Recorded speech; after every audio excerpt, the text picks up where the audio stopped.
हुकूमतें कैसे बनती हैं, कैसे टूटती हैं, आपका तो कोई चांस ही नहीं है। विकीलीक्स में जो आपके बारे में जिक्र आया है, अमेरिकन डोंट लाइक यू। नहीं, American power in Islamabad lies to the US embassy in Islamabad. WikiLeaks से तो ये जाहिर हो रहा है, और आपका तो वहाँ जिक्र ही नहीं है। मुझे वो पावर चाहिए नहीं जो अमेरिकनों के कंधों पर चढ़ के आनी है। मुझे कोई पावर की चेंज कैसे आएगी? जो अमेरिकनों के कंधों पर चढ़ के आएगा वो चेंज नहीं ला सकता। वो स्टेटस को का हिस्सा बनेगा। वो कहेगा जो वो कर रहे हैं, जो ये कर रहे हैं, ये अमेरिकनों के, ये जो सारे आए हैं, हम लिबरल हैं, ये लिबरल बन के आए हैं ना। हम लिबरल का मतलब है जो अमेरिका कहेगा वो हम करेंगे। तो ये आप कर रहे हैं ना, तो क्या हुआ?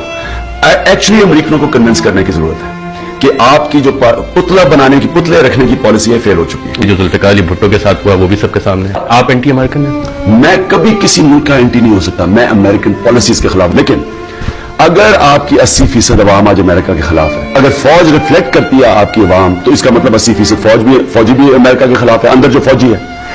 इसका मतलब कि जब आपकी हायरार्की की पॉलिसी फॉलो कर रही है जो अवाम की सोच के खिलाफ है, खतरा ये सारी पाकिस्तानी कौम को चलना चाहिए कि अगर आप एक पॉलिसी बना रहे हैं जो आपकी फौज, आम फौजी जो आपका रैंक एंड फाइल है, वो उसके भी खिलाफ है, क्योंकि वो समझता है कि अमेरिका एंटी इस्लाम है। अगर खान साहब, लेकिन अगर ये पॉलिसी फॉलो की, आपकी फौज के अंदर प्रॉब्लम्स आने वाले आगे।